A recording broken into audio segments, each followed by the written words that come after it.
Good evening, Vigo's Court. How you guys doing today? I am your judge, Judge Shep. I am joined today by the fabulous, the wonderful Counselor Q. What it do? What it do? Kicking off week 10 regular season here tonight. Kind of exciting, huh?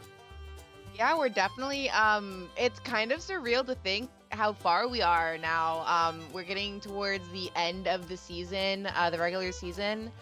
Um we've still got a few teams kind of duking it out to make it to postseason, which is kind of wild to me.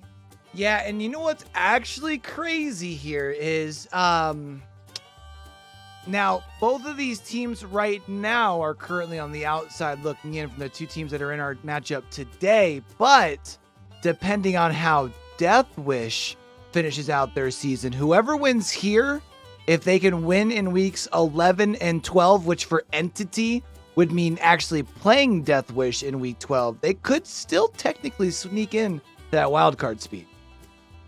Yeah, there's definitely still a lot of possibilities at this point, which is really exciting because, I don't think these teams are really looking at it as like, oh, well, there's no chance for us. Like, there is still a chance for them. So I think we're going to get some really good gameplay out of them as they really fight for those spots.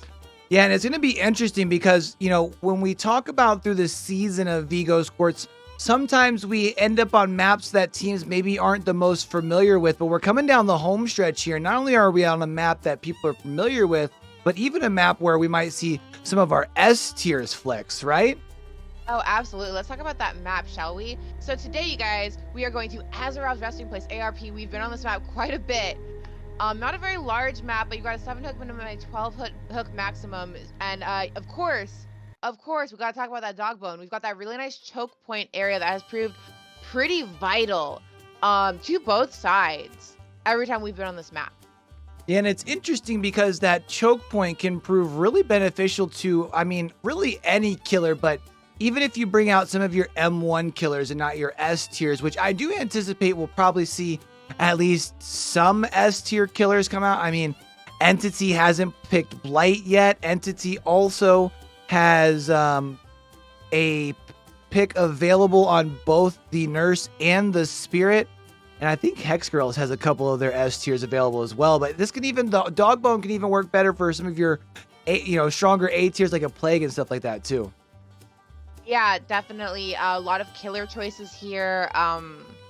Kind of dip into some killers that haven't been used yet. I'm pretty sure we've seen Entity use up all of their Slinger, actually. Entity actually would have a Slinger available, but it would consume their Sling. I'm trying to look right now, yeah. They haven't consumed too much, actually. They really only have consumed 2 of their killers, so there's a lot of possibility for Entity here.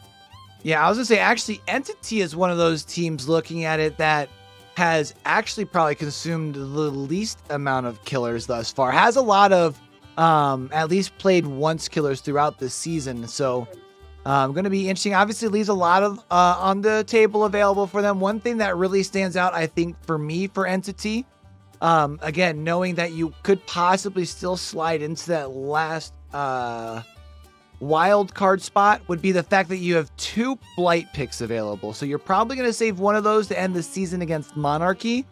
But ARP wouldn't be a bad map to bring him out and allow him to really flex, Definitely. And then somebody also said ARP is good for twins too. Yeah, absolutely. You've got, that narrow choke point. There's not a lot outside of that either. You don't have a ton of resources depending on the generation you get. So not a lot for Victor to get stuck on this map.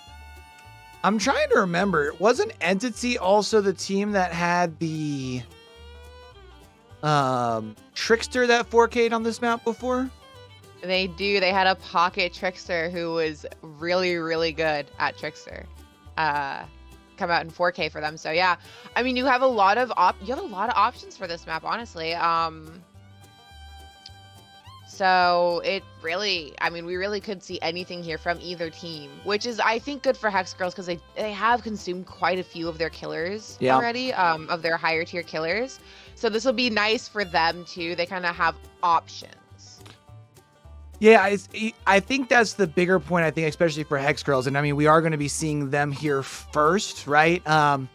I don't know if you consume your Blight here. Maybe that's something you save for Trial 4, depending on the situation, right? Because I feel like you're probably going to hold on to that last Blight pick for as long as possible. We have not seen Hex Girls bring out the Plague, and I feel like this is a map that we see Plague bring out are brought out on quite a bit. I mean, we see Plague brought out as this is the home for her on DBE quite a bit. You know, we see quite a bit of good results, so maybe we see a Plague here. I'm really, really excited to see a Plague. I always actually really enjoy Plague. She was kind of the one coming into this season. And again, this is like my first season of comp. So it's been really interesting. But she's kind of like been the surprise one to me to see her come out so much. And also, I think we're actually really ready to switch over. So we can find out very shortly who we're going to be seeing here today. Yeah, I'm excited, especially because I would imagine that our teams here know the importance, right? Like knowing that you're basically on your last shot of last shots if you're looking to make it to the postseason. So I imagine that means that our two teams have probably put some good preparation in for this week here. And again, with it being a map that we see quite often, I'm sure they already kind of had some extra little strategies and stuff in the back pocket. But we are going to see 4 bloody blueprints. We're going to see the cut coin there. Let's talk about how Hex Girls are going to be looking at putting some points up on the killers, or points on the board here. Absolutely. Let's talk about it, you guys. So, how do you earn points? Of course, those hooks are the most important. You want to get that third hook, however, that death hook, that is going to be worth the most points. Progressions are worth 1 point less for the hook state, but the 7th and 8th progressions are going to cost 1 each. Regardless, a 4K garners you an extra 2 points, so kill them all if you can, you guys. That's where you're going to get some nice juicy bonus points. Entity kills are going to be worth the corresponding hook state. So whatever hook state you kill them on, plus the progressions to death. So you don't get full points for that. That's okay, though. What you will lose the most points on, though, is a bleed out. If you leave them to bleed out on the floor, you get 0 points. You lose all of that. So don't do that. Please don't. It's boring. There are 30 points available on the table. For more on our rules, make sure you check out ! rules in chat. If I talk a little too fast for you, you can read them there at your own pace. All right, and just like that, let's go ahead and take another trip back into the fog. We are going to have Fruit coming out here for Hex Girls, bringing out the Executioner. And I can't say that I hate this pick. Of course, Executioner does have the ability to work around a lot of like your unhook perks, right? The ability to work around things like borrowed time, decisive strikes, and things of the like there. And we do see at this point you have been able to find a survivor relatively quick here. However, worth mentioning that we are taking chase in the corrupt side of our map, which is why Fruit's actually going to go ahead and break this chase. Yeah, a good call on Fruit to go ahead and go back to where generators are more likely to be worked on. I also really like this choice because he can deal with that middle area really well too. Like, Pyramid Head doesn't care about your jungle gems. Yeah, and you can kind of course, put people in that almost potential lose-lose situation with the M2, right? We are going to see, though, an M1 coming across on the board here onto Railblazer. Also worth noting that I'm not sure if Fruit maybe did a little bit of a rain dance to RNGesus before this game or what, but we do have a pretty strong 4-gen on that Shack side. We actually see with the Corrupt Intervention actually covers up what most people would consider that middle gen, which is really more rotated. That's the 3rd gen. You actually see 4 over here on this side. So Fruit can kind of just more vibe over here right now and try to continue putting these pressures on the Survivor. And we will see a sprint burst help our survivor here get away, but not for very long. Pyramid Head is going to catch up to her and get a nice little smack in there. And once again, we are going to see after that survivor takes the M1, they are going to retreat to this side of the map. And of course, that's to buy the rest of their team some time to work on those gens. We are going to see generator number 1 coming in, also going to expose the deadlock, which will be in play here, which does temporarily mean only 2 generators can be worked on. However, now the Corrupt Intervention is going to come off of the gens on the top side of the map over here, as we do see Railblazer going down in the pallet space. Not sure if we have anybody around for a pallet save, but with that not being the case, this will now be hook number 1. Can't help but wonder how close we are to seeing a second gen to being complete, though, because that's been quite a bit of time on that first chase. Yeah, Fruit was able to get a few injured states, but she wasn't quite able to get a down until just now. So, a little nervous. Yeah, and especially because we were able to find the one injured survivor, Leotrill over here, and we are now going to establish this down on the same side of the map here as well. I'm not sure if we have a hook that's closer than this one that's literally back here on the main side of the building, but we do see that unhook coming in across the way. So that does give you a little bit of map knowledge. Oh my goodness, that's a really fast reset coming in there too. Fastest reset I've ever seen. My Ah, goodness. med kit. Medkit super OP, I suppose, because that does take a lot of pressure away from Fruit here. Yeah, however, interesting and worth noting that Fruit was able to push both of those survivors back towards the middle and more towards the shack side of the map, which means that we didn't have anybody moving in for the save also, as we saw generator number 2 getting complete across the map as well. So now having a little bit of extra map awareness, you do have the ability to come right back across, put pressure on the unhook here to Zarina. Zarina does have that little bit of extra speed there. Not sure if they're going to be able to make it all the way around. They are buying the time, able to body block the window. You have to imagine, though, with them just getting off the hook and jumping into the locker, that it would be a decisive strike instead. Not sure if maybe that was supposed to be them baiting out maybe a little bit of a wait time there, or maybe a missed decisive strike, but we'll have to definitely keep an eye out for that in the end game. It's really unfortunate that it's a missed decisive strike because I don't like to let people live that down. Because I should miss a decisive strike constantly. And now, though, we are going to see, we are getting the reset across the way. And, you know, we had talked about how there is a 4-gen intact across the way, but you'll even see that even though we've played a lot of this trial on this side of the map, and we've given our survivors time to attack the 4-gen, our 3-gen actually still here on the main side of the map, still in control. Oh, yeah. Definitely, still a lot of danger here for our survivors.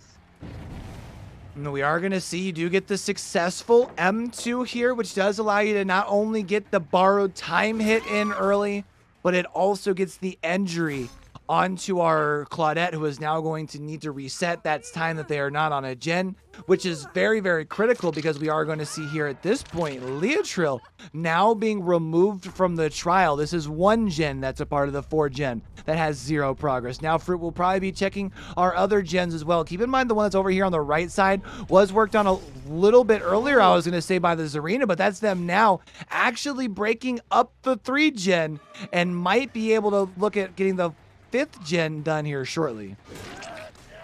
Definitely good work from our survivors to put pressure on those generators, but Fruit is not letting them go easy. Definitely putting a lot of pressure herself.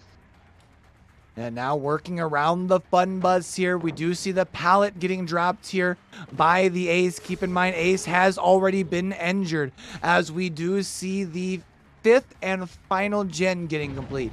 Now also across the way by that gen that was done, we are going to see that No Way Out getting procs, which was actually really good map awareness, might I say, from Fruit here to actually break away from the chase and come to this side of the map actually right off the rip here. But, you know, right now you would really like to get it down while you have Noed, but instead our survivors being on top of it and getting Noed down just like that.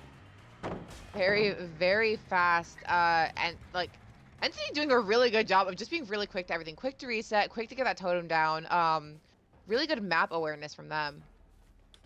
Yeah, I mean, really, they've been on on top of things on the survivor side here. Now we are going to see Nia moving here. Not sure if maybe trying to set up for a balanced landing play. However, now going to be able to make a little bit of distance. And if I had to guess, at this point, this is going to be our survivors trying to see if they can make a play over here. Because, oh, if they get out, if they make it out, you still have a chance for a hatch play here. Absolutely. I do think both of our doors on this side anyway. 1, 2. No, the other one's across the way. Oh, I see. However, no hatchet shack being in play, so it's not right here. So this does leave the 50-50 play And it does look like Nia's going to try and check over in this corner, see if maybe you can get lucky. No hatchet does not sound like over here. And this is a 4 lane, so it doesn't give you too much to work with. We do see Fruit trying to go for the shot with the M2. Not going to be able to get it. No pallet here to be able to build extra distance, which is unfortunate for our Nia. Nia will now use the pallet over on this side, but still has zoned themselves away towards the shack, which we do know that there is no hatch over here as well. So not sure if maybe we're just trying to find an opportunity. If you look, see if you can find yourself an opening here. But if, ooh, Fruit with the nice shot though through the 2 walls to get it down. And it looks like that will be a cage, which will sentence our final survivor to death because there is no one to pull them out of there. I think was Kenzo on Death Hook regardless there? That was the Serena. I'm not entirely sure actually.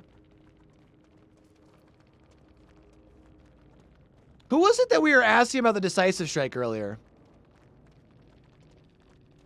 Was it Leotril? I think it might have been Leotril. Oh, that's a big old ripper. Did Leotril have decisive strike grip? Yeah, and Kenzo actually hadn't been hooked yet, so that's really good for Fruit. That's going to be a lot of points denying a fresh escape. But we do see our first match of the day is going to be a tied trial. So our survivors still being able to do a good, or sorry, our killer doing a good job of being able to get some hook stays, but our survivors at the same time being able to fight back. And I would say probably a little bit more impressive on the survivor side, just because since there are more points available on the killer side, normally your goal is to try to limit the lead. And here you've actually played yourself into a tie, right? Still not the worst position to be sitting in. We've definitely seen some pretty large point disparities. I'm using big words, wow. Pretty large point disparities even after the first trial, so not the best. You definitely haven't done yourself any favors, but I mean, you haven't lost too much ground at least. And so now, now here's the question, because now we're going to be heading into the back-to-back killer trials here for Entity, with them having some S tiers available. I would imagine here you just go into trial number 2 with whatever the same game set or mentality that you had, right? Like you're probably not pulling any like emergency buttons yet. So do you think they planned for an S tier here, or do you think we don't see that until trial number 3 and 4? I'm not entirely sure. I think from what we've seen so far,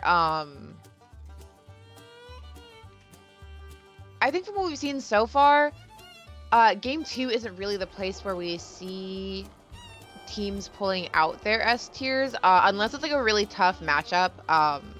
So like unless you see like, I mean, both of them need to they need to win out to keep their playoff hopes alive, right?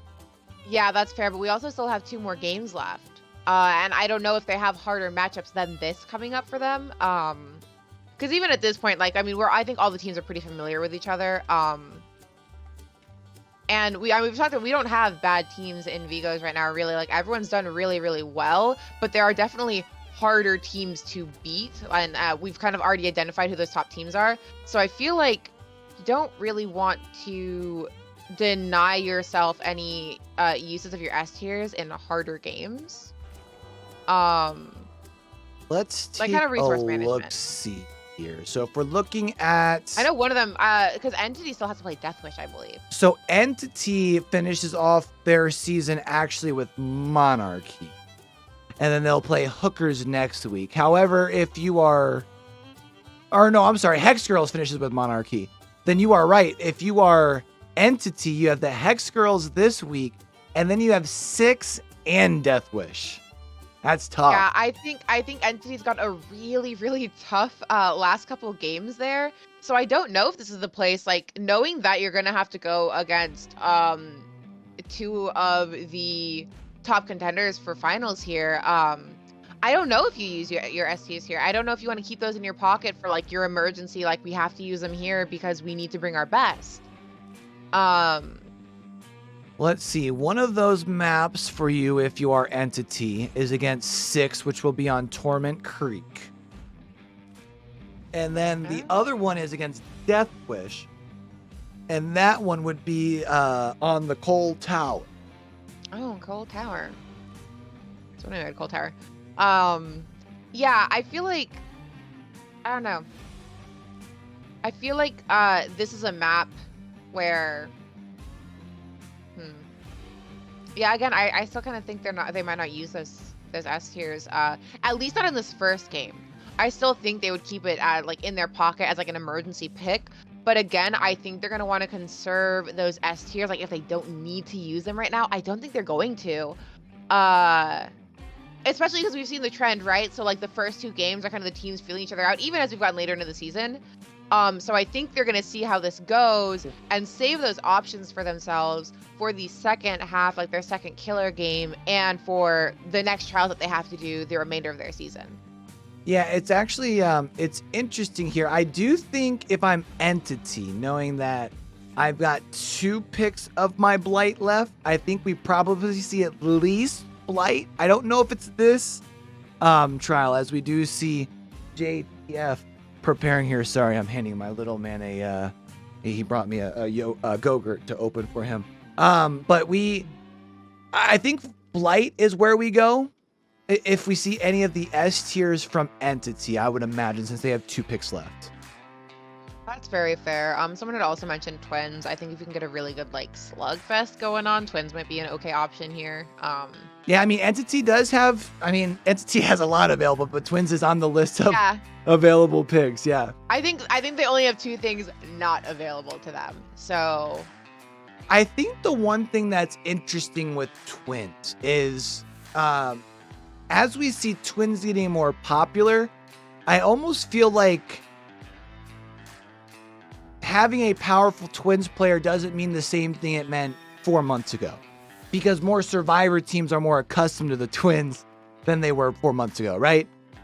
yeah, it's kind of that thing of where like, yeah, you can bring your S tiers, but they better be good. Right. Because everyone practices against the S tiers. And I think Twins is kind of regarded not as an S tier, but as one of those things where it's like, inevitably, you're gonna face at least one.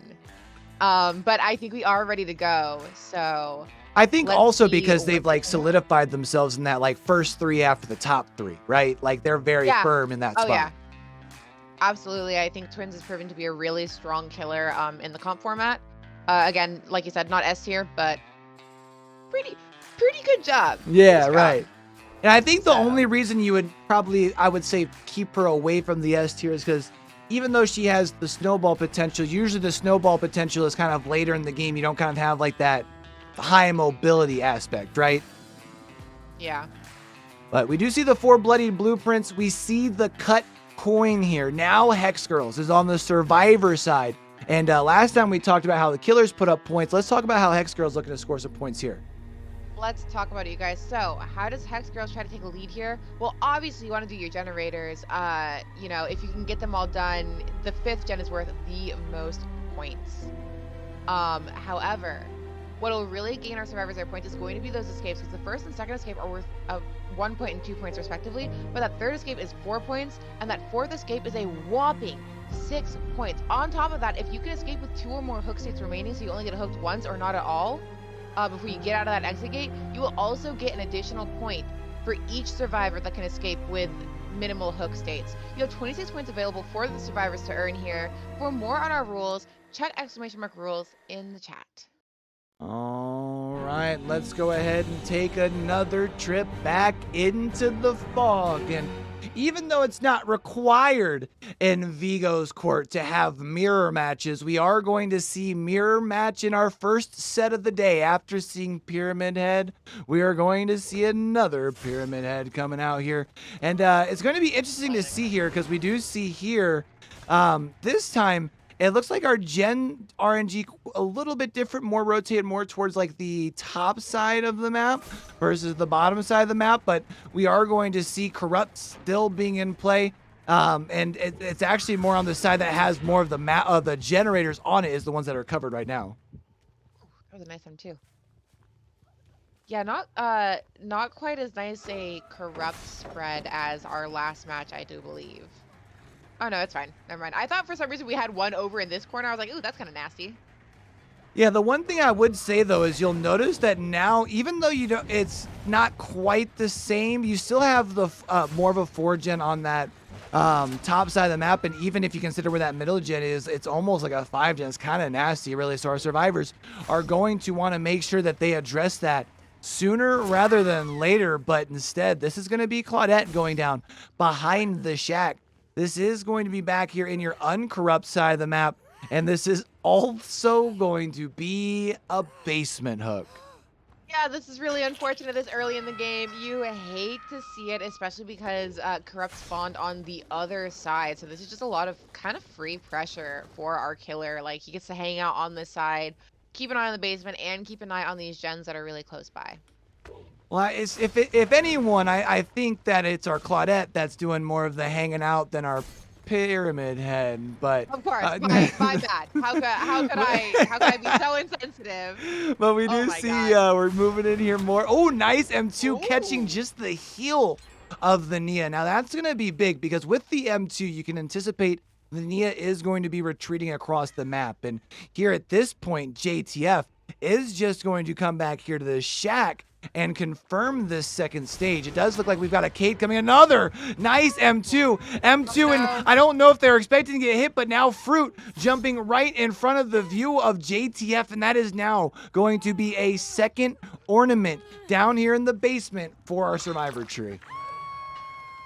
We've got a nice little survivor collection going on in our basement here. We will also see our first hook survivor progress a second. And also, we did see Deadlock on our gen over here. So that is our most progressed gen is on this side of the map. And it's crazy because now you definitely need to be moving with the sense of urgency in order to come over here and get the save. But worth noting that we still have a ruin up, which does mean any progress on any of the gens around the map is currently stuck. Oh, now oh, don't do it. Don't, not like this. No, not like this. Oh, okay, so we have a fully healthy survivor and an entered survivor in the back. Now, the question is, what kind of play do you go for? They go for the firework. Not going to be able to get the firework save. Now we are going to see the save from Nia. Nia is going to go on the ground. We are also going to see the Lori going for the pull onto the Kate. So that does mean we have two fresh hook survivors down here. Why would you... Interesting choice to cage. What? But a choice that was made nonetheless. That does kind of send our down survivors onto the other side of the map. GTF, there's someone in the basement. The Lori's still down there. Oh no. And now this is one. Then you get a cage, and you get a cage. Everyone gets a cage of atonement here in Azarov's resting place. And now the pressure really put down onto our survivors. Keep in mind, Ruin still being up. So at this point, we can probably just about assume that even if you get the saves in the reset, it's basically like resetting the map except for only one generator gone and 6 of your hook states are gone. Wow, JTF just on fire right now. A ton of pressure. That basement was really unfortunate. And we do see Lori with the dead hard coming in, buying herself a little bit of time as her teammates try to get a reset. I think it was really lucky that he didn't catch that Claudette because she was just dead. Yeah, and We would have seen our first elimination at 4 gens. Yeah, that would have been tough here. And now, though, it is worth noting we are going to see Lori here taking this chase back towards the shack side of the map, which is curious because, you know, we know that we had 3 uncagings come in on that main side of the map. So we're probably going to be seeing that reset. At least we've seen most of the reset coming across here. Probably going to be seeing the heal coming onto Claudette here shortly as well. And I think there might be a good point that is I see getting brought up in the chat, which I think was smart if that is what JTF was doing. If you can prolong the game here by doing, instead of putting everybody in the basement but going for the cages, that of course gives you more points collectively instead of allowing more people to progress in the basement. And if that's the case, honestly, that's smart, especially seeing as the first trial resulted in a tie.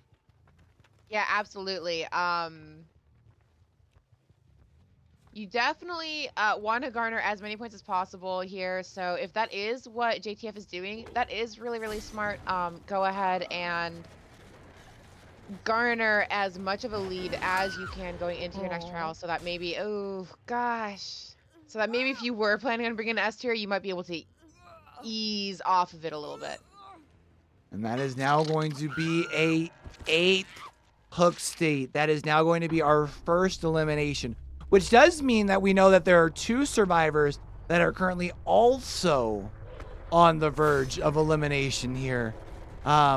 We are going to be taking chase with fruit though back here. Oh my goodness, another amazing shot through 2 walls, and now going to be able to use the body block here to protect the window, and JTF just taking a whole bunch of control. And there is the final judgment coming in, now making this a 2v1. Definitely love to see those final judgments, saving a lot of time for our killer. Pyramid Head is definitely a very efficient killer, if anything.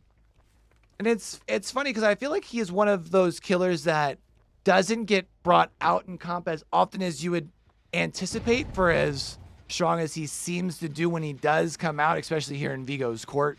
But we are going to see, you know, as we push this survivor off of this gen, it is going to start regressing. It is now going to get covered up by the deadlock there, but the ruin is still up here, which means unless our Claudette can go on a very prolonged run and take them away from this generator that has the most progress, more than likely we are going to be looking at the 3rd generator that just got complete being the last one done in this trial. This is just a very, oof, yeah, that's rough. Well, we now have 1 survivor left in the trial, so I think we're past the point of worrying about our generators.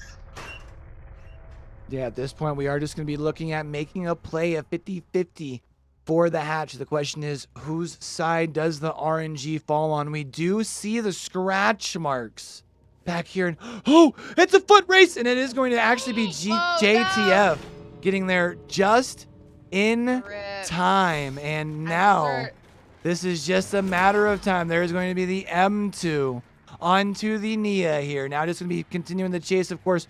We do have some pallets back here to have a nice, fun last little 1v1 to prolong the time. Or, you know, if you're just JTF, we hit those and just 2 consecutive M2s to be able to establish the down. And chat, I'm not sure what resolution y'all are watching this in, but that does indeed look like a 4K to me.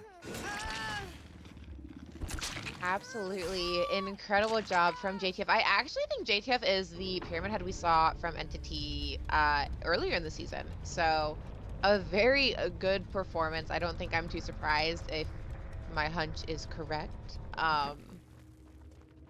But yeah, that was a gnarly match to watch. That was a sight for sure. I mean, talk about man, that was a beating if I've seen one. Really good job.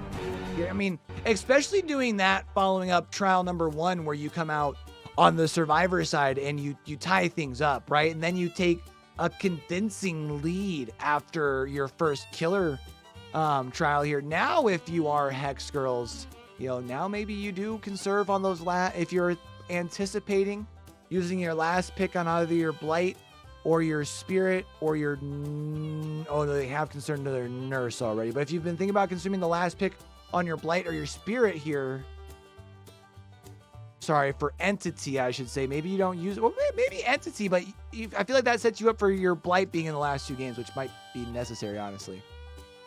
Yeah, I think that's, you know, an option, not a bad option. Entity kind of looking to sit a little comfortably here. Definitely Hex Girls is kind of on the ropes. Actually, gonna be... hold on here. So if Entity saves their S tier here, remember how we talked about them needing to win out, right? So if you can win your game here without consuming an S tier, you will have 2 Blights, a Nurse, and a Spirit pick available for your last 2 matches. I mean, if you're Entity. Yeah, that's a pretty good setup. I don't know if you want to set yourself up so predictably, But that is a pretty nice position to be sitting in going into your last two games, especially knowing that they are going to be as difficult as they are looking to be. But we do see that we are switching out the killer here in between rounds here. So while we're getting the lobby reset, in case we had anybody that came in saw that we were on an Auto Haven realm, but don't know exactly what map we're on, let's go ahead and talk about it. Let's talk about what map we're on, guys. If you didn't know it, notice it by now. We are on Azeroth's Resting Place, one of my favorite maps, honestly. The good old dog bone with a 7-hook minimum and a 12-hook maximum. Lots of places to hang up your survivors.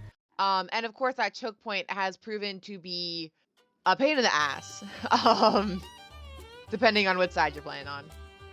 I mean, I think it's definitely a pain as long as the killer uses it to their advantage. We have seen, though, multiple times survivors have done a very good job on the very first chase of being able to extend towards one side of the map to the other, usually more back towards the side of the map that they came from, and able to allow their team to basically get past and into the uncorrupt side of the map and kind of start working on those gens, which seems to be working very efficient for our survivors on both sides. Yeah, honestly, that middle area can really be damning for either side, because it either splits up the map very nicely and the survivors kind of have like a blueprint of what they need to do. And any smart survivor squad is going to be able to avoid three-genning themselves. And if they're sneaky enough, the killer's not going to be able to keep up with them. But on the flip side, if you've got a killer who can navigate that middle area and kind of like confine the survivors to one side and force that 3-gen, like it really just depends on who plays the 3-gen the best. The survivors or the killers. But actually, they're ready.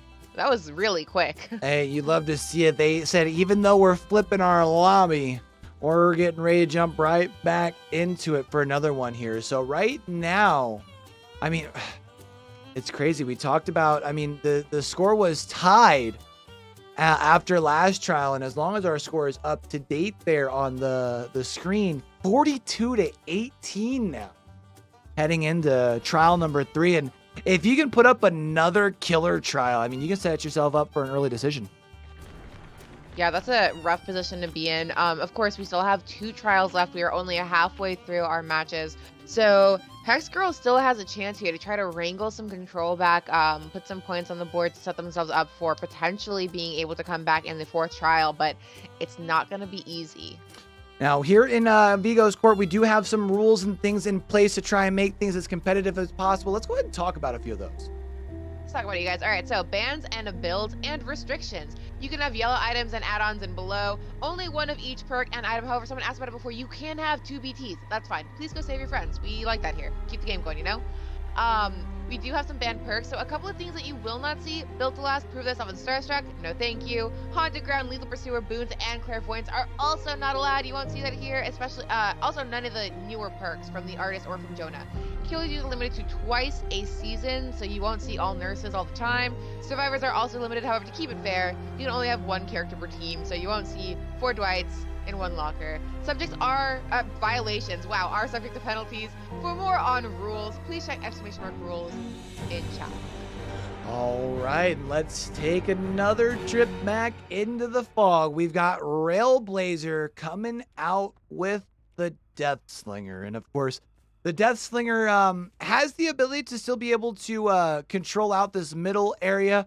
You do have that ability to kind of shut things down, as far as also getting a little bit of extra slowdown with the men status if you hit the M2 followed by the M1, obviously, or if they just break the chain. But also note, oh my goodness, from distance. I just wanted to say, we've seen Deathslinger brought out on this map several times by different teams, but Railblazer is definitely very good with Deathslinger. So I saw this and I was like, oh, Jesus Christ! What? The shot through the wall! I'm screaming. That was intense. And then not only do you hit the shot, but thanks to the prison chains there, you're able to finish actually pulling them all the way in. You get the health state there, which is huge. But now you've got multiple injured survivors retreating towards this side of the map. Another shot! Does this man miss? This guy is out of control. I am so uncomfortable. These shots are making me uncomfortable. Like, oh god, this hurts me. This hurts me so bad. And now, though, this is going to be a down here. We still have about 20 seconds left on the corrupt intervention. And now we're going to be placing a hooked survivor back on this portion of the map. You bought yourself. Oh, Trailblazer literally does not miss. Now hitting the Nia. Brother. That's insane. He is playing out of his mind right now. And we did see the reset come No in. way! No- What am I what watching? is happening here? Dude, I don't.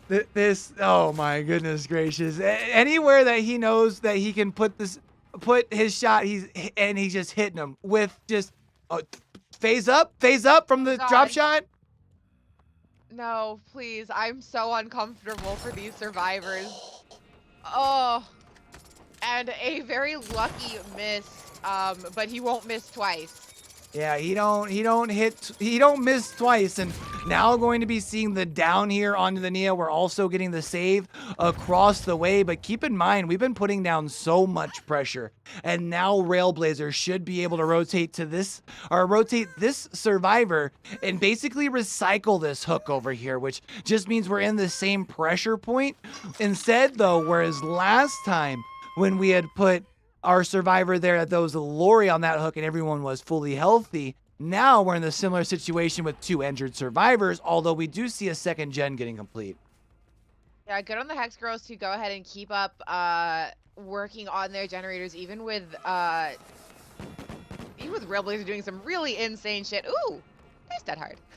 Yeah, nice, cute. nice That was dead cute. hard here to be able to at least buy a little bit of extra time. At least buys you time to be able to get over here and be able to at least get the killer away to get the safe unhook.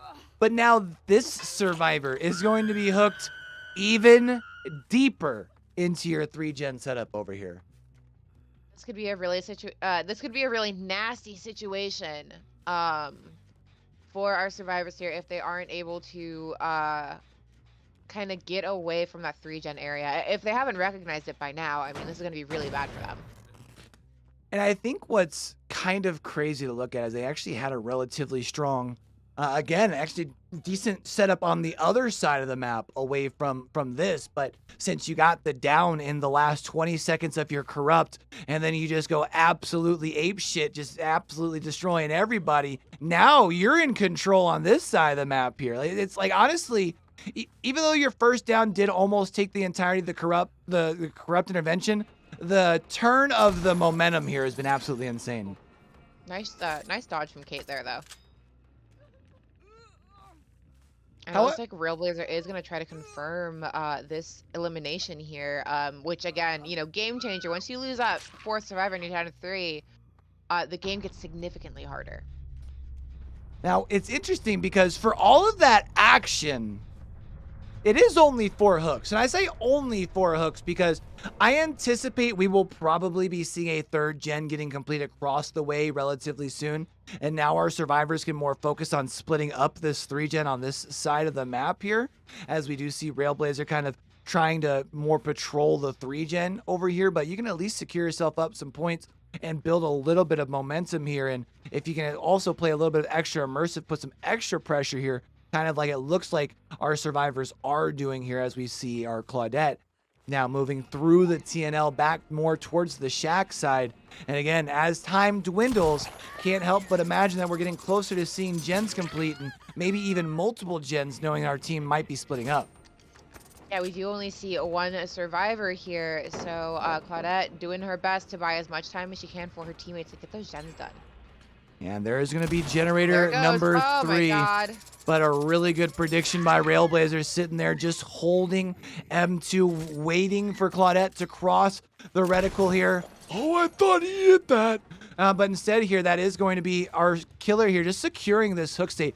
We did see generator number 3 get complete. We've only seen the Claudette. We saw the Nia just run past us. We haven't seen our Kate in a while. Makes me wonder if we're getting close to seeing a 4th gen complete.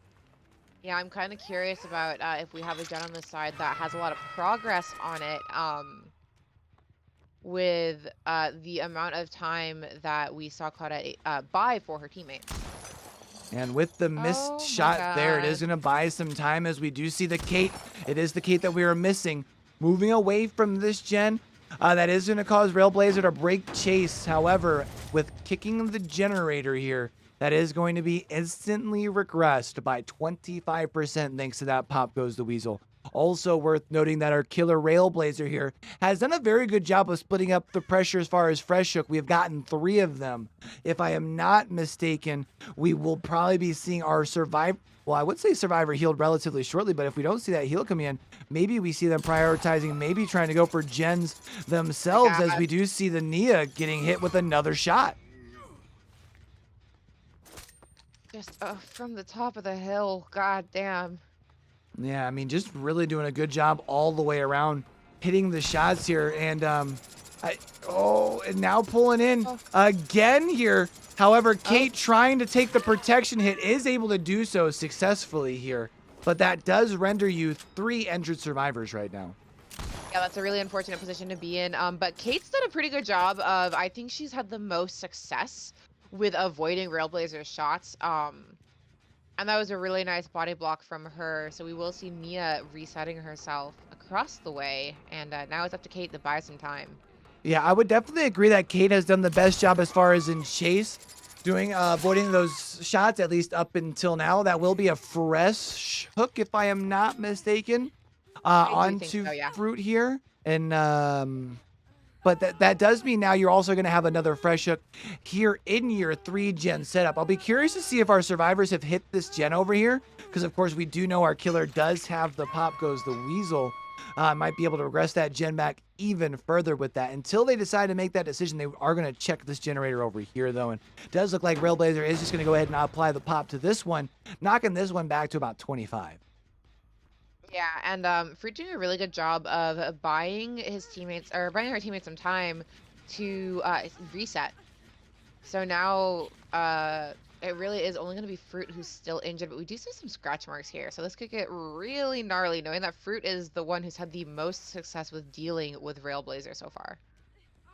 Oh, we are going to see the deliverance, though, coming in here from Kate, buying some extra time here. However, there is going to be Fruit just going right back onto the ground. Not surprised to see Railblazer go for the slug play here, as we do often see the deliverance paired with the decisive strike. So right now, I think Railblazer trying to avoid that play. We did see the scratch marks that looked like they were heading more back towards the shack side of the map. We're not going to rotate there. Instead, it does look like we have found the Nia back here, and they are going to stay over here. Now, I'm not sure if that was an unbreakable maybe play or if we had somebody rotate in, but we are now going to see Fruit up off the ground. Yeah, I wouldn't be surprised if it was unbreakable. I know some teams, because DS is so predictable on your deli, wouldn't be surprised if that was an unbreakable play, which would actually be the best case scenario for survivors, because that means Claudette is still able to go ahead and work on those generators while Fruit can get herself up on her feet. Yeah, and with how quick that 4th gen came in, leads me to believe that that was definitely an unbreakable play, because the 4th gen that popped, oh, it wasn't the one across the way. Wait. No, they actually broke up the 3 gen. Interesting. Maybe that wasn't an unbreakable.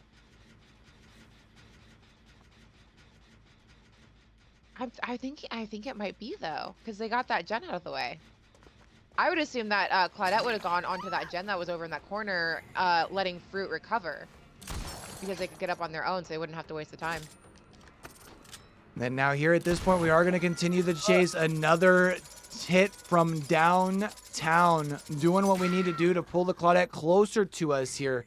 Would not be surprised to see our killer go ahead and opt to go ahead and start picking up some hooks dates here as well, because maybe you can even allow your last survivor, kind of like we saw them do last game, get an unhook or two instead of these being progressions, depending on how much control you feel you have here in the middle portion of the map. Of course, the other thing that's really good for you right now for Railblazers, with each successive hook, you do earn yourself an additional pop goes the weasel kick as well.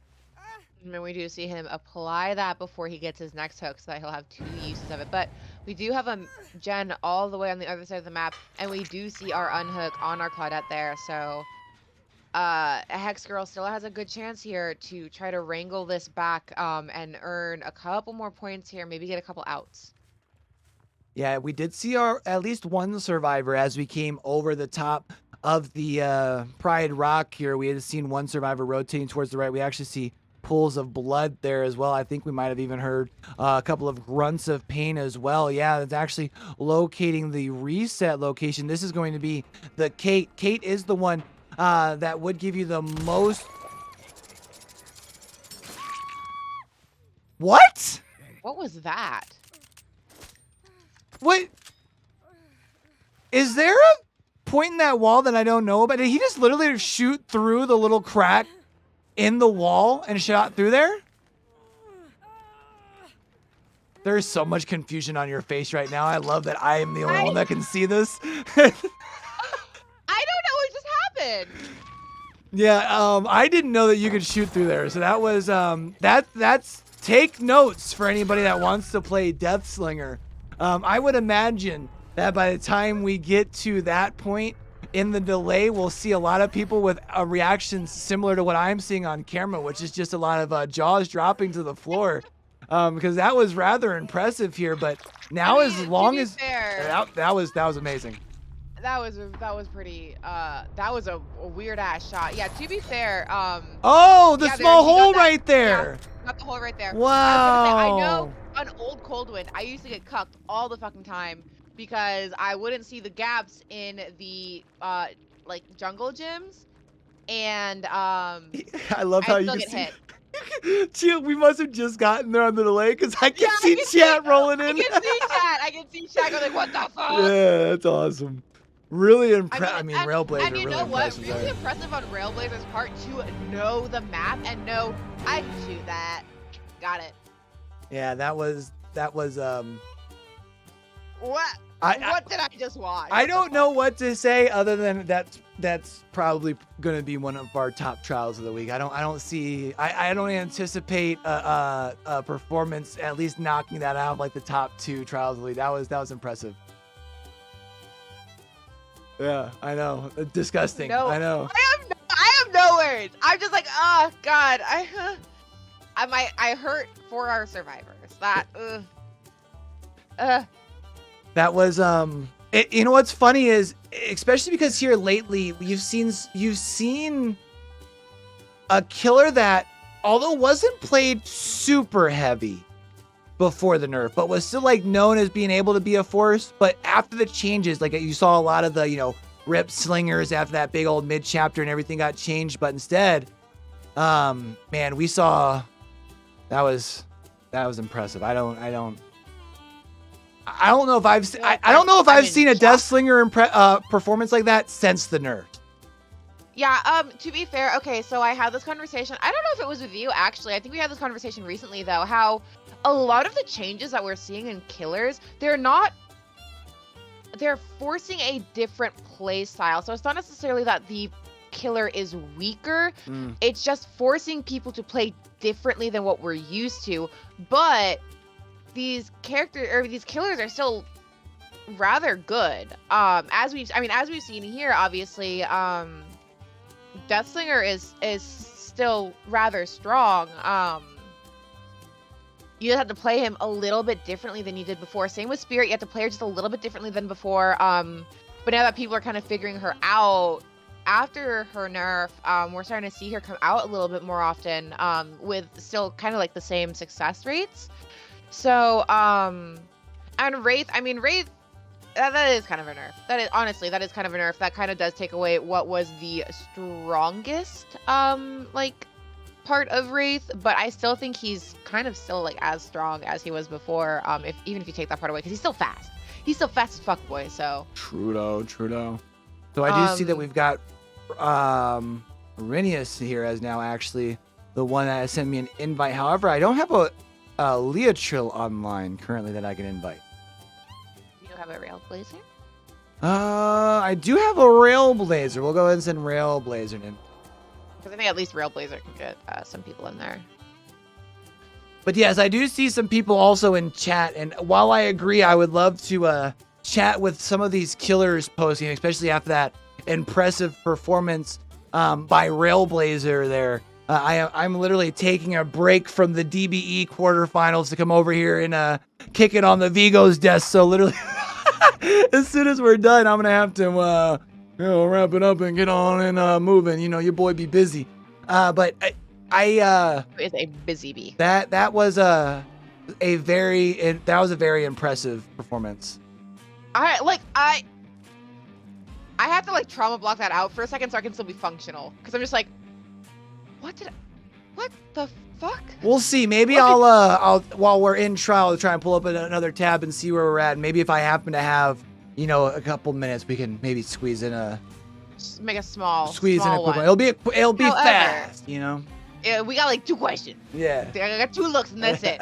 But if you guys do want a chance to maybe chat with some of the people involved in Vigos Court, get some more information on Vigos Court, maybe even participate in our next season, if you think you can do it better, join our Discord. Check us out. Join the Discord, get some information. Nightbot, there's a command. I think it's !Discord. That's the place where you can kind of like, you know, chat with everybody, chat with our community, chat with the people involved. You know, get information on how to join yourself or how we do things here. You know, it's a hub. It's a hub for information, you know? Go check us out there. And yeah, I mean, honestly, I was expecting when I saw Railblazer's name and then I saw the, you know, Death Slinger come out, I was expecting it to be a good performance, but I don't think I was anticipating quite the performance that we saw there last round. So, you know, maybe I'll see if I can, you know, we'll see if we can stick it out because I kind of want to talk to them, you know? I'm like, I have so many questions and a lot of them start with what the fuck. Not even just what, just like what the fuck. Yeah. No, I feel that. So at this point, it does look like if my math serves me correct, that entity has come to an early decision here, correct? I believe so. I'm bad at math and I'm not gonna try right now, but I do believe that we are going to see a decision made here. However, because we are Vigos Court and because we like our stats and because it's much harder to track people down to ask what their burns are, we will play that fourth round out. Yeah, so I also worth noting too that the other reason is it makes everyone have to burn, like get their 2 killer burns every week, right? Somebody just redeemed the red. I know, I don't. I actually don't. We might have to act like genuinely. Might have to do a refund on that one. Refund that one because I think it's actually downstairs. And not sorry about readily accessible. I apologize. Red beanie denial. It's okay because I was told they were going to raise the flipping price on that thing. So, you know. I think that's our most popular redemption queue. We can't do that. Which is why. A little birdie did just say sorry. Yeah. Little bird said sorry. I'll tell you what though. Because things seem to we might be able to possibly fit in a quick interrogation room while you're going over the rules in this next one. I will try and fly around the house and find it real fast. Sound fair? You know, I think that's amenable. All right. I think we can make that work. I do see we got our survivors here starting to get everything and readied up. I went ahead and just switched over because I can mostly. I do. Is there a particular killer you would like to see come out here to wrap up our day on Azrael's resting place? I mean, so if the game is already decided, I would want to see. I mean, I would assume that you would kind of like just burn killers here. You've still got 2 more games left in your season. Actually, I don't know if Hex Girls has 2, or I don't know if Hex Girls has 2 more games left in their season because I know quite a few teams have a bye game within. They do. Our last they would have 2 here. more weeks. Okay, so since they do have 2 more weeks of competitive play, I'm assuming they're going to burn something here. And of course, if we're gonna go for burns, I want to see my favorites because I'm biased. I want to see a Legion. Or I want to see a Ghostface.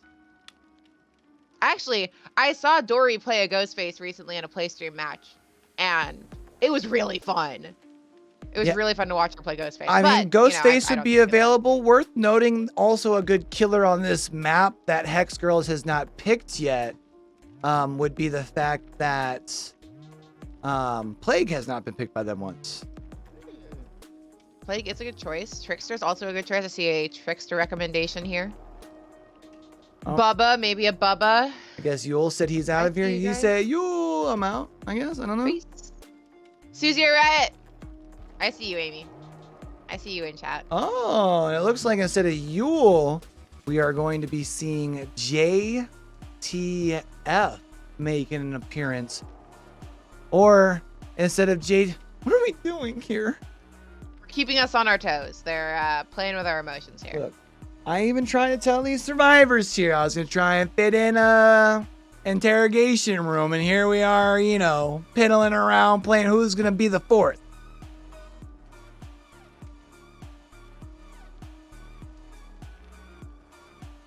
Bruh.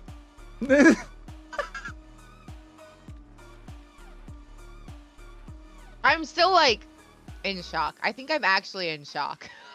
Like, I think this is medical shock. Thinking about that fucking Deathslinger game. But I like Deathslinger. So. Yeah, I think the other thing looking through that I wouldn't mind as far as hear from Hex Girls if we're wanting to have some fun. I know that you got a tier 3 Michael Myers. No, I was even gonna say, I mean, you know, Hag doesn't get played very often, but does come out on this map. Do like a chase Hag? Really, really strong chase Hag? Hell yeah! I'd love to see another strong chase Hag. All right, now I see people leveling up though. So was it Paige? Was it Paige who pulled out that Hag with like 3 billion ping? That was really funny. That was a really fun match to watch. So here though, okay, come on, there we go. You got 2 beamers though. Who's got the keys to my beamer? Also one thing while we're waiting here, I want to bring up. So we talked about if Entity or Hex Girls won out, how they could still potentially make a move into the playoffs. What that would require would be them taking down Death Wish, who is currently in the wild card spot in that conference right now. And Death Wish still has to play against Monarchy this week, Outlaws of the Fog, and then they finish against Entity. So, also keeping in mind that they still also have to take down 6 before they play Death Wish, so it'll be a very tough road, but I mean, they kind of started the process here today. Here's 4 bloodied blueprints. There's a cut coin. Last time rolling into the trial, we talked about the rules. Rules are not meant to be broken, so let's go ahead and talk about what happens when they are. All right, guys, so penalties. We got them. Matchable penalties can be played out or restarted or both. Depends on how far we are in the match and how the offended team is feeling about the events. Some of the things that we can restart over are 2 of the same survivor, ban perks, items or add-ons. This is -5 points. We might restart it. Depends on how badly it affects the game, honestly. The wrong map, however, -5 points, and we do have to restart that. Harassing the ref, bringing players on roster, technical fouls, -10 points for offense and no restart. Please don't do that. Please don't harass us. We're trying real hard, man. Using the exhausted killer is -10 points as well, and an auto restart. And if you delay the game, you will also take a penalty on that. If you want to know more about that penalty, because I hate talking about it, check ! rules in chat. All right. And let's take another trip back into the fog. And you know, I hate to say I told you so. Actually, who am I kidding? I love saying that shit. I told you so. We got Plague coming out here on Azerom's resting place here. And we are going to see, we find ourselves a survivor relatively quickly. And what I really like about watching Plague in competitive DBD is kind of watching the different strategies really on both sides. Do I cleanse? Do I not cleanse? Do I pick up my Corrupt Purge early? Do I not? We do see that we've got Railblazer already getting sick relatively quick into the trial here. So it does look like that's actually who we have located here. Now going to become broken just like that. And that is now going to be a very early down. Trying to bait out that dead hard too. I see you. I see you. I don't like the sounds that plagues make. Or plagues make. I just want to put that out there. I hate listening to them vomit. Yeah, it's I know that there are definitely some people who have, I can't remember, there's actually like a phobia with also that like that can be caused with like the sound and everything, which is why sometimes you do see the DCs. I am happy that I don't have to I don't have that particular issue because I actually quite thoroughly enjoy playing both as and against the Vami Mami, just because of the strategies that we had kind of talked about before. But there it is. We are going to see. Gets done. Yeah, gets done, stupid. And we are going to see, though, however, not going to be able to build the distance. However, just kind of standing on the other side. And instead, Railblazer with the big mind game jumping right into our killer's lap. Railblazer just being like, oh, here you go. Let me deliver myself into your loving arms. Yeah, I'm not sure if they were trying to set up for a potential firecracker save, as we did see them try that out there. However, not going to be able to hit that. So, the firecrackers are very difficult to use properly, I think. I don't know if we've seen a lot of good use of the firecracker throughout the entirety of our season. It is one of those things that seems either you very much understand where to put them or you don't. They are very hard. This is definitely a very steep learning curve here as well. But at this point, we do see Arrhenius able to get another down here. This time on the King back here on the the bottom side of our map. Should be able to rotate this hook to the middle hook here, which should be pretty big here. Actually, a really good spot to put. Yeah. Nice place to put survivors, yeah. And actually, someone got that word for us. It's emetophobia. Thank you. Yes. I don't like the sound of people throwing up. Thank you. Yeah, and so I know that is I know why sometimes you'll see people like quitting right off the bat. So something to keep in mind. It's you know it's a real thing. You know what I'm saying? But we do see we do see now taking this chase back with the Adam here back towards the fun bus. Was trying to see if you can get Kenzo there, but was not successful. So instead, going to pick up the Corrupt Purge. We do not have a pallet back over here at the fun bus anymore, if I'm not mistaken. Oh, no, it is still up. However, no one's around to use it. Yeah. One thing that is interesting, though, with the pickup of the Corrupt Purge here, I'm going to be interested to see if any of our survivors try to play, like, kind of loose around a pallet, knowing that you can try and stun the plague out of it. I mean, that would be like a flex, right? Oh. Sweetheart, what were you doing there? Yeah, unfortunately caught out of position here. We are going to see Arrhenius try to build a little bit of extra pressure while you still have about a third of your timer left here. So we are going to try and attempt onto the Nia there. Not going to be able to hit it. But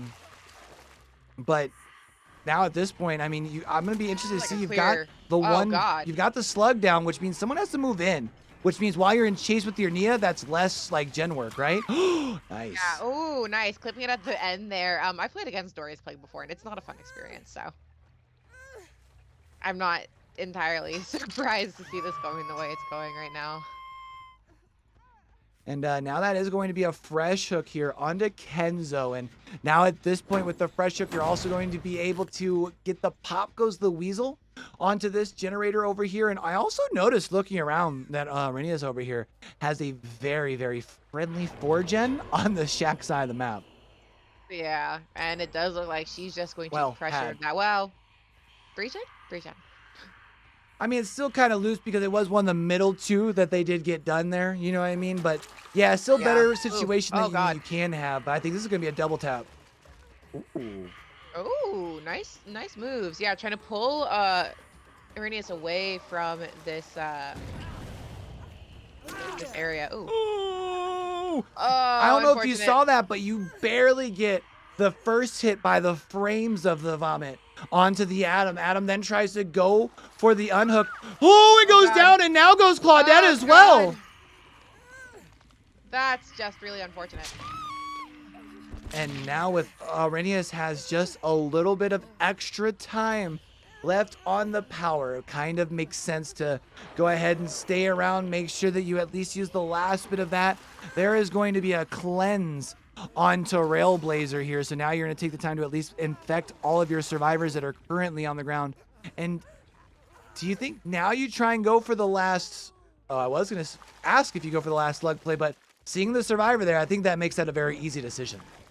Yeah, I think so too. And I mean, honestly, I wouldn't risk. You don't know if someone has Unbreakable, so I feel like you don't want to risk too long keeping somebody slugged. Uh-oh. Where are you going to?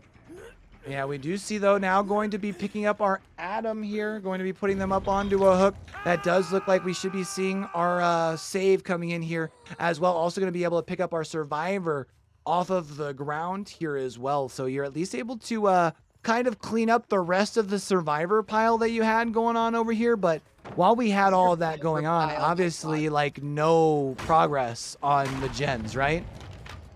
Yeah, definitely not a lot being done, because we have to get all our friends up off the ground. But this does mean everyone is either injured or already or on their way to being sickened. And we do see that Gen across the way pop, so we do have all of our gens left on this side. Oh, and like Arrhenius didn't even have to really bait that out. The nod came after the dead hard. Yeah, and trying to get the flashlight through. Not going to be able to get the save here. And now at this point, we are going to see the slug play as we do see a couple of survivors off in the distance here, and we are going to maybe, looks like, take chase back here at Shack with the Nia. Now I'm confused. I think she was trying to get the hit while she was carrying the survivor, like backpacking, but also I don't think she would have made... Oh, here's Ace. And we do have the Railblazer here now at this point. Moving in here is going to get fully infected rather quick, thanks to the help to the effectiveness add-on there. But however, we are going to see a fifth and final gen getting complete across the way here. 2 slugs needing to be picked up here by Arrhenius. Maybe still trying to at least finish things off with a 4K. However, it looks like we have got, is it both doors across the way? Yeah, both doors are on the opposite side of the map. Because of all the plague pools, so little difficult for my little bad eyes to see, but yeah, I think both doors are on the other side. Oh, and we see a cleanse. Interesting. And here now, ooh, was that a hit on that? No, or was that just a change? No, somebody was changing. Somebody died. They died on hook. Or was that a pickup of the 6 survivor maybe, and then change to 6, possibly? No, because we had 4 survivors until just now. That, yeah, I know, but I thought I had seen Claudette go all of a sudden. I wasn't sure if they were injured and got sick, or if they were sick and then all of a sudden got hit by that last puke or not. But yeah, potentially. We do see here, though, now at this point, taking the chase, we have both the Adam and the Claudette around here. Claudette using the Dead Hard here to be able to get away from the M1, now taking chase at the TNL wall. Not going to be able to double back in time, though, so this is going to be a down onto our Claudette here. And it looks like maybe now going to go for a slug play with the pickup of our Corrupt Pool. Interesting. Oh, you know what? Here, now you can go with the Corrupt Pool. You get the pickup, then you go ahead and secure your hook state and push up towards your doors. That's what we got going on here. Smart. Okay. Uh-oh. No, not quite. Unfortunate. Yeah, not going to be able to get the save here. So at this point now, this is going to be a hook. I wouldn't be surprised to just see our 2 survivors take the 2 out across the way. However, I mean, it's a fresh hook. And, I mean, with the decision, maybe, a lot of points. Maybe go for some... I mean, yeah, with the decision made, we might see some spicy attempts here. Very spicy. Oh, but there goes our power, so maybe not as spicy as we might have thought at one point, but... It is worth noting that our last 2 survivors that are in the trial are both on death hook, right? So, I mean, not like you have the ability to potentially, like, swap out hooks and then reset and then go back that way, right? But we do get the Nia out here. Now the only question is, where is King? Question. Maybe he's looking for the hatch. Maybe he's wanting to stay around to try to get the hatch. Oh. There it goes. Dora's like, I'm just gonna hang out with this locker. Y'all go. And Dora's like, I'm just gonna keep making sure that you're not in here as we waste down the last bit of the time. We do see that second escape coming in though, across the way here, and now at this point, that is going to finalize things here as far as our trials today. Definitely was a lot of fun matchups, and you know, I'm gonna be interested to see here if Entity is able to carry this over.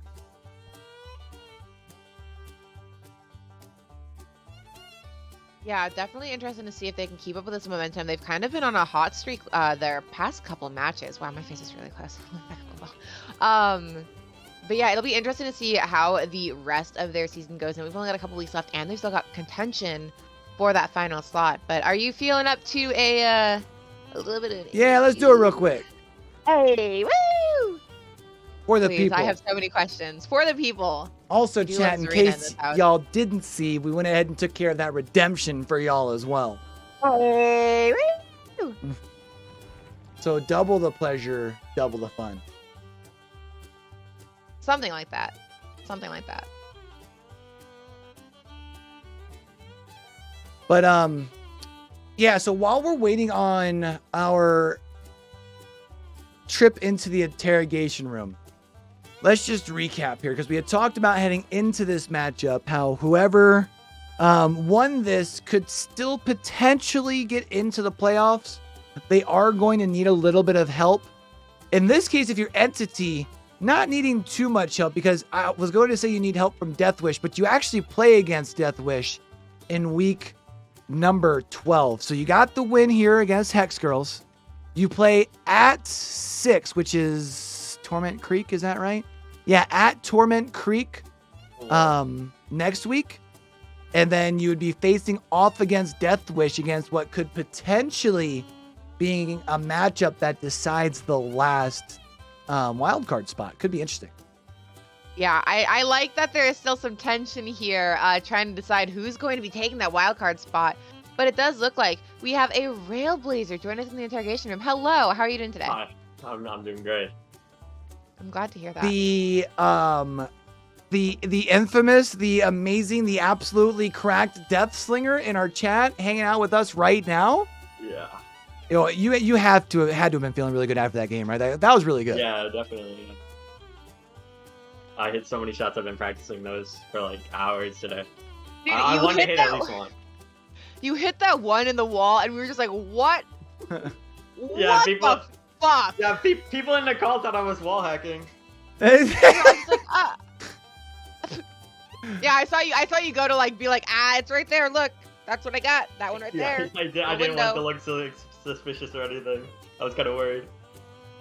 So Bruh, you said that those were some shots you've been working on for a Yeah. while then. So are you like a Deathslinger main, or is it just something that you've been Yeah. trying to round out your arsenal? Yeah, I'm a Deathslinger man. I'm like top 25 on the leaderboards, like 2,000 hours put into him. I've dedicated pretty much all of this year to Deathslinger. I just love him. Well, then I guess while we have you here, with the changes, obviously it doesn't seem to have affected you too heavy. I mean, would you still say that he is about as comp viable as he was pre-changes? Yeah, I would say, honestly, in some aspects, he's even better, especially with the speed boost that you get when you aim down sights. Right. You have the ability to zone people in just ways that no other killer really can. Interesting. For example, if somebody's like running in a straight line and they're trying to cross over to like a loop, they can't because you're blocking it with your gun. Right. If they cross over to the left or to the right, they can't do anything. You can just zone them to a corner of the map. Sorry, I can't help but giggle as I see Shep saying it's an omen something or other to answer a question about her headset in I chat. have the box in here somewhere. Look, I don't know shit about brands or anything. The box says Omen. That's all I got for you. Sorry, I'm like tech illiterate. Yeah, it's an Omen. I'll post it in the Discord. Join our Discord. Yeah, I have a lot of questions, and all of them are, what the fuck was that? Incredible gameplay today. So I'm assuming you're feeling pretty good going into the last bit of our season here, and you guys have been on a hot streak lately. Are you looking forward to your last two matches, especially knowing that you guys have a potential chance to go to playoffs? Yeah, we're feeling really good. We've like been planning out these next 2 games a lot. We've been practicing for 'em way more than any other game. These last 2 games are the most important ones to us, and so we've been practicing a lot. We've been using like all of our killers that we possibly can. We've just been doing every possible strategy that we can to practice for these, and so yeah, we're feeling pretty confident. I mean, you'll have a pretty diverse killer pool still readily available, including all of your S tiers. So I'm sure that probably has to be adding an extra level of confidence knowing what kind of condition you're looking at the next 2 weeks, right? Yeah, for sure. Yeah, we've been saving all of our S tiers specifically, pretty much for this moment, if it wasn't obvious. Right. I mean, you guys have really set yourself up in a really nice position to kind of have whatever you want at your disposal for the last 2 weeks coming up here. So really good planning on your guys' part. Really smart. Yeah, thank you. Have you guys been planning kind of like this, like knowing from kind of like early on in the season what you were going to be going against? Were you guys kind of planning to set yourselves up this way? Or did Yeah, it just we kind of were- happen nicely? Yeah, we were planning to just like spend all of our mid-tier killers against teams where we know we can spend our mid-tier killers on this map. This map is extremely strong for a lot of killers, as you can see with Slinger. It's Right. like Yeah. really good with like ranged mid-tier killers. So we can save our stronger killers for harder maps, which our last 2 games have pretty hard maps. Yeah, they're not very. They can be not the friendliest maps for sure. Yeah, definitely, especially Torments. We are not looking Oh forward to god, Torment Creek is just a terrible place. that. Yeah. It's awful. It's just an awful place.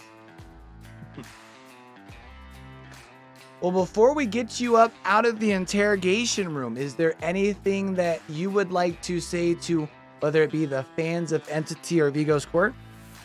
I want to thank Leo for letting me play Slinger today. We were gonna play like Oni or something, but he let me play Slinger.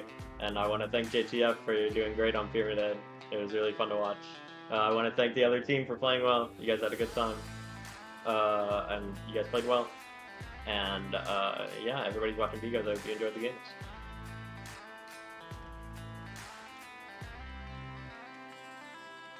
Yeah. Fantastic. I think that hits things up on ends things on the right foot. I like that. Wraps that up very, very nicely. Well, all right. Well, Railblazer, we appreciate you for coming in and kicking with us, man. We look forward to seeing what you guys bring out down the home stretch here for sure. Yeah, thank you. Fun games. All right. Well, before we get out of here, Shep, is there anything else you want to do, my friend? I think I have to say that Entity has been convicted of murder. All right, guys. We will be back at 9 p.m. for another matchup tonight.